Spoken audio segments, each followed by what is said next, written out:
I'm Eric Wieland. I'm an application manager in UCSF IT. I spent my first 15 years of my UCSF existence in the Department of Medicine as the IT director at the end there. And I have a presentation that I've developed for ABOG, which is the Academic Business Officers Group. It's a staff organization that's sanctioned by the Chancellor. And so this is really a very staff-focused presentation. That being said, I hope that I will have something of value to say to some of you who are not staff. So, and most of my talk is actually a live demo of LinkedIn. And so first disclaimer is I don't have any professional affiliation with LinkedIn. They take my money or try to, just like everyone else. And they sell my information to all the vendors that they sell your information to. So take that all with a grain of salt. So what is LinkedIn? LinkedIn is the world's largest professional network that is on the internet. It's close to 350 million people in over 200 countries. Every 2 seconds, every second you get 2 new members. So, yeah. And more than 75% of new LinkedIn members are coming now from outside the U.S. So, U.S. has about a third, a little less than a third of all of the LinkedIn members, but China, Brazil, UK, Canada are all growing really, really quickly. So India is actually the second largest market. The fastest growing demographic on LinkedIn, which actually, because if you're a faculty member, this might be helpful to you, is actually recent college graduates and students. So if you want to be visible to people who are still in school or just graduating, it's another option. Maybe what you do is you set up a LinkedIn profile with a link to your profiles page, and that's it. So LinkedIn is professional social networking as opposed to professional research networking. So that's the big difference between profiles and LinkedIn. So this is a way for people on the internet to find essentially your public resume, not your CV, if you want to think of it that way. It's a good way to keep in touch with people that you have worked with in other institutions. So for example, if you are not connected with anyone via profiles, this is a good way to kind of spread your network outside of that framework. You can follow companies, you can follow individuals. They have a new feature called opinion makers and thought leaders where you can follow them, and it's essentially politicians, business leaders, things like that. You can join groups. So there is an ABOG networking group for UCSF. There is a School of Medicine Leadership Development Program group for UCSF. There's a lot of different affinity groups that are created by universities that are kind of quasi-official. So for example, there's a UCSF alumni LinkedIn group. It's also probably the biggest job board in the world right now. If you are looking for a staff position in academia, it's probably got more jobs than, say, higher ed jobs or any of the other ones that you might use. And some people use both. UCSF tends to recruit managers on LinkedIn first. So if you're looking for management jobs outside of the UCSF job boards, you can look there. And then one reason that you would use LinkedIn is really to use your professional network once you've built it to kind of get an in at another company, department, something like that. Helps you figure out how you're connected to people, like the network visualization and profiles. And lately it's started to become more of an industry news aggregator because they're trying to sell content to people. They have 350 million pairs of eyeballs, so they want to sell access to that. This is my bad joke that's 4 years out of date now. Does anyone still watch South Park? I'll only see changes when I make changes to these sections. So it's fairly powerful, but it's a for-profit company. They're trying to sell you, they're trying to upsell you things. So I'm not a full profile strength because I'm not a premium member. I honestly don't think that would make a difference. Also because I'm not a premium member, I have ads all over the place. When I look at, let's see, who's viewed your profile?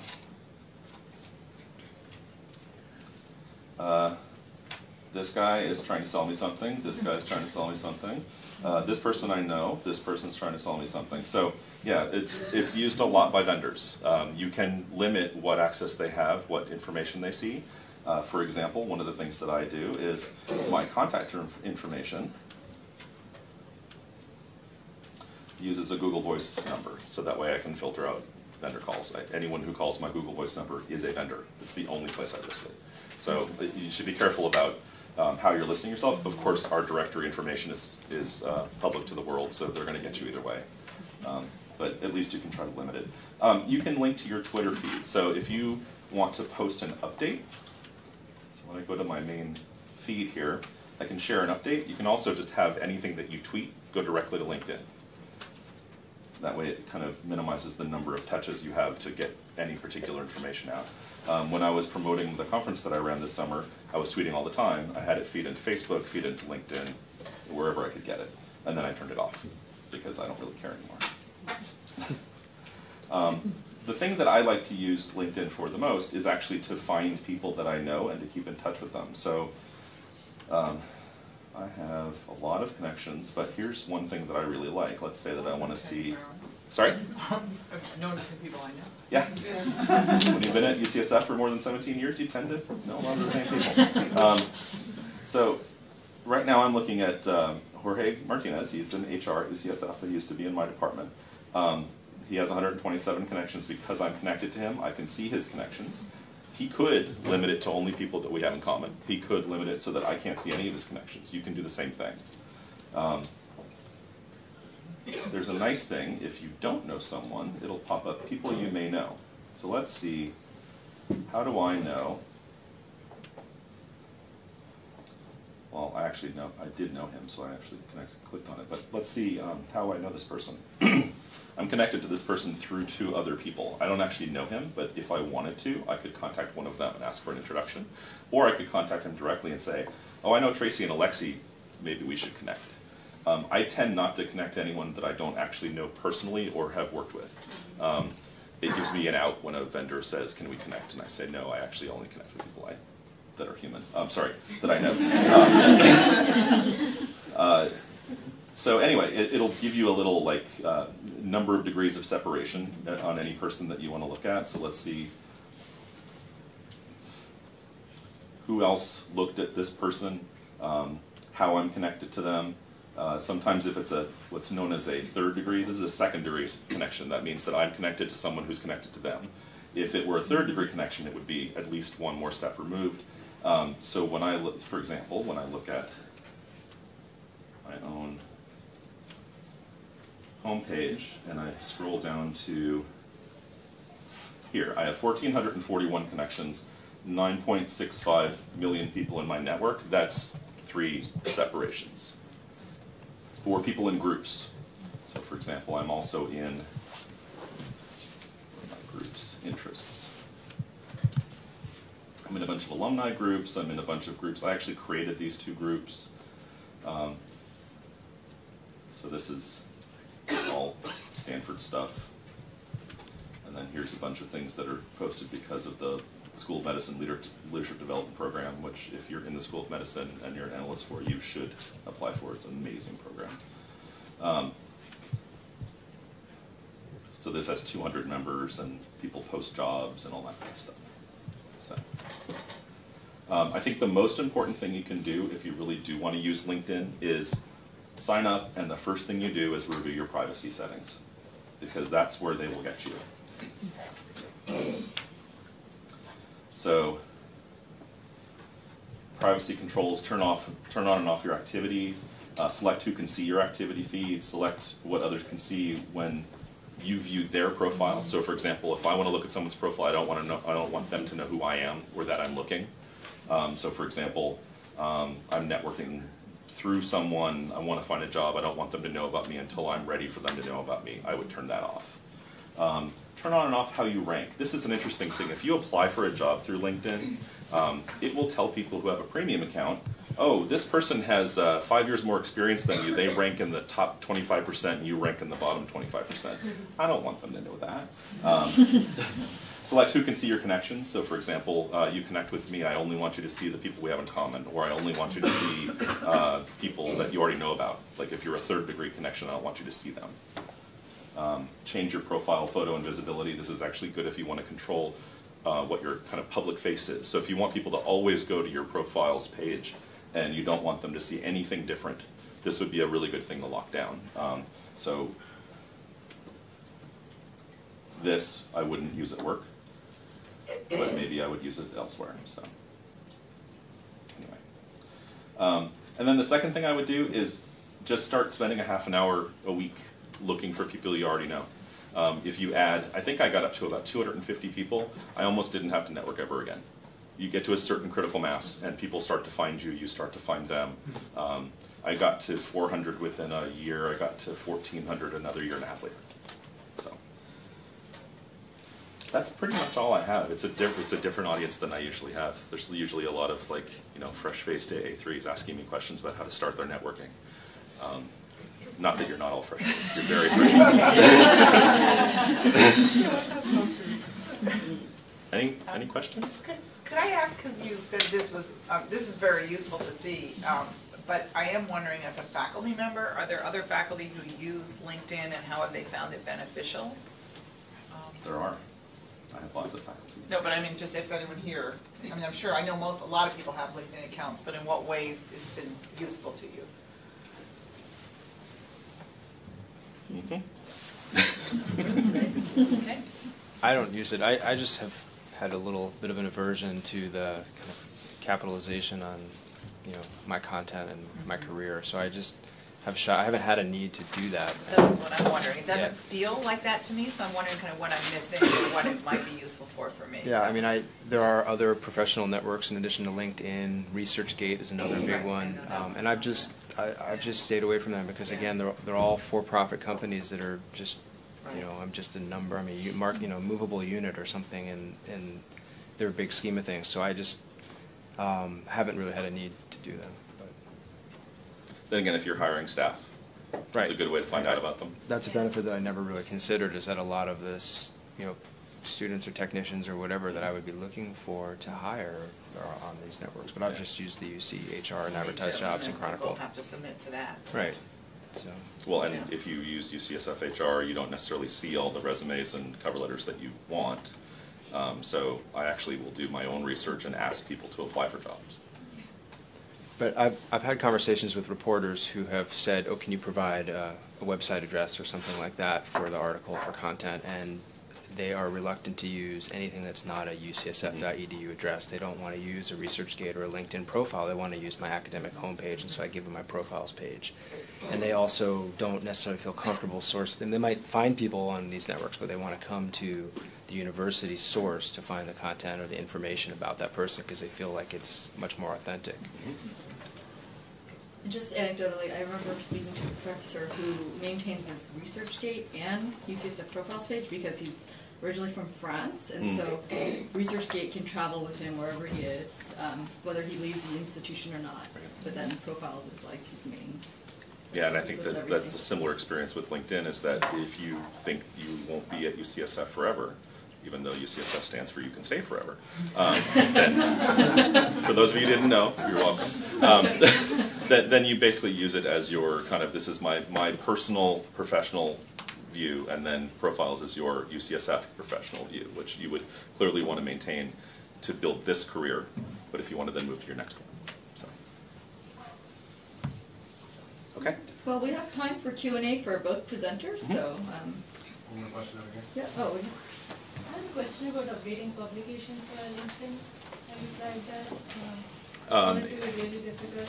It's not automated at all, and it's basically up to you to figure out how to do it. There actually is a very good LinkedIn, I forget what they call it, LinkedIn University or something like that, where they teach you how to do pretty much anything you want to learn how to do with LinkedIn. What they tell you on there is that it's really up to you to figure out the formatting, to figure out the how to order them and all that. It's not at all intuitive or easy. So, yeah, your mileage will not vary. That is exactly what it does. Okay.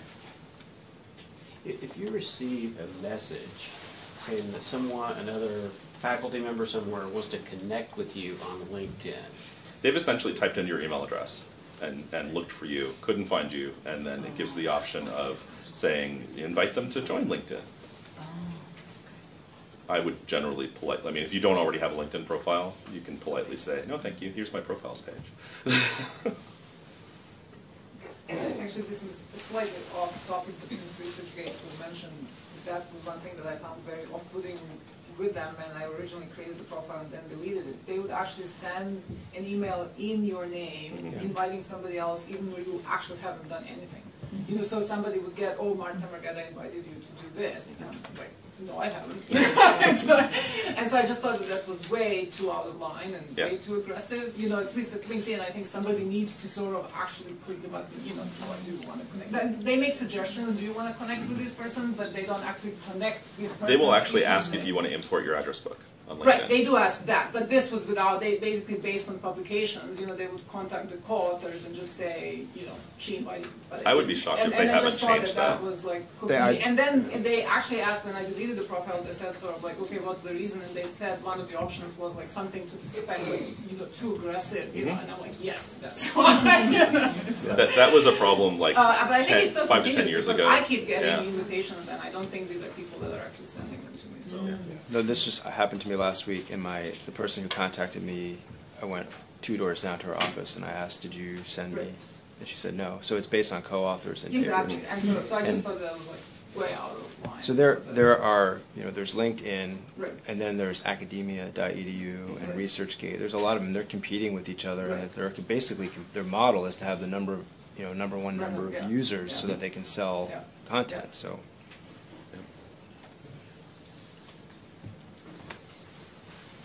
I'm just standing here. That doesn't mean you can't ask questions about profiles. How does one create a proxy for an UCSF profile? A proxy. Like a delegate. So through academic support, I do academic support for faculty members, and what if they would want me to be a proxy on their profile? To update their LinkedIn profile? No, on their UCSF profile. Oh. Yeah.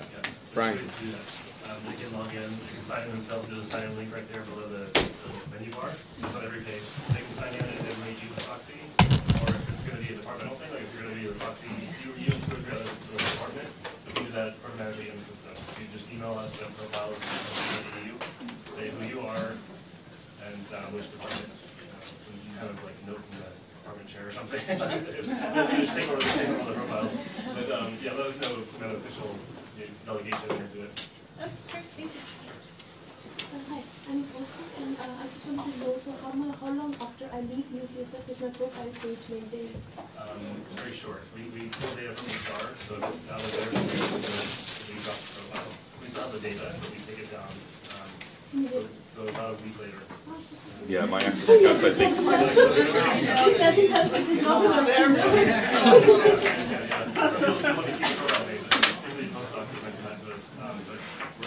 based on the HR data, and it is people at UCSF, so we kind of have to take it down. But your department can extend you as an affiliate, so if you want them to keep even if your appointment lapses, they can still sponsor you as an affiliate and maintain your My Access and all that stuff, so then it would stay active. I actually have a question for Rich. I don't know if you touched on this that much, but have you had any kind of networking opportunities come through profiles? Like somebody found your page and wanted to be part of your lab or your team? Yeah, I've had people who want to work in my lab contact me, and they found me on my profiles page. But more than students, it's actually been the media who've asked me, particularly around the open access policy that we passed, and then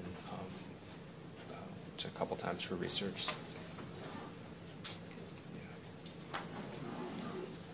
And just to add to that, I don't know how many people here Google themselves. I do. But one of the things, like you were saying before, Eric, was Google really tends to value web pages that haven't been ended .edu, and UCSF Profiles has been really carefully optimized to rank well on Google. So if you get a UCSF Profiles page set up, you put in your overview bio section, you make sure your publications are updated. There's a really good chance that it'll be your #1 or #2 link for yourself when somebody Googles you, especially if they put in your name space UCSF, but if your name's unique enough, Rich, I don't know if that works for you, but so somebody might have to type in Rich Schneider edu for you or UCSF for you, but it's a really good way to sort of control your personal branding. When we look at the analytics and the logs for who's accessing profiles, we see tons of media institutions. We see CNN, New York Times, just a lot of the journalists who are contacting people like you, for example. We see a lot of industry partners, pharma, big pharma, biotech, a lot of small companies as well, tons of other universities. It's really a good place to put yourself out there on things that you want to be found for. Yeah, and I was just going to comment on the updates that we started getting, I don't know, it was sometime last year, about a monthly update, a summary of who's searched your profiles page and where they're coming from. That's been really interesting. Yeah, these two did. That's us. Never mind, Yeah. you should put that together. There's been talk even to potentially have a dashboard where you can see your personal stats whenever you choose to. So, because those emails were so successful, a lot of people are like, "Oh, this is exciting." So we're thinking of that being another feature of the product. Yeah, I think that would be really neat. And here's a little pitch for reusing your profiles data on your faculty academic website, which is the data that corroborates itself. Google ranks that higher as well. So for example, if you have a profiles page, and profiles gets you up to the top, having it the same content in your department of something, if you're appointed in multiple departments, reusing that profiles data actually helps all of them rank higher. So we were one of the first departments when I was in medicine to implement the feed from profiles and kind of helped shape what content was available and all that, and we've been really, really happy with the kind of traffic we're getting because of that. Yeah. I have a question. So can you, I'm sorry if I missed this, but can you make a link to your UCSF profile from your LinkedIn page? Yeah. So, because I saw an option that says you want to add your professional content to your profile, and there's an option to either have a link or a. yeah, you can put in websites. I forget where, but you can add in links in your descriptions. You can add in links for each of your positions. You can add in links in the body of one of the descriptions. You can add in, there's a whole website section. You can have multiple links there. Yeah. And I would definitely do that for an academic with a LinkedIn profile. That controls your content better than anything else you can do on LinkedIn.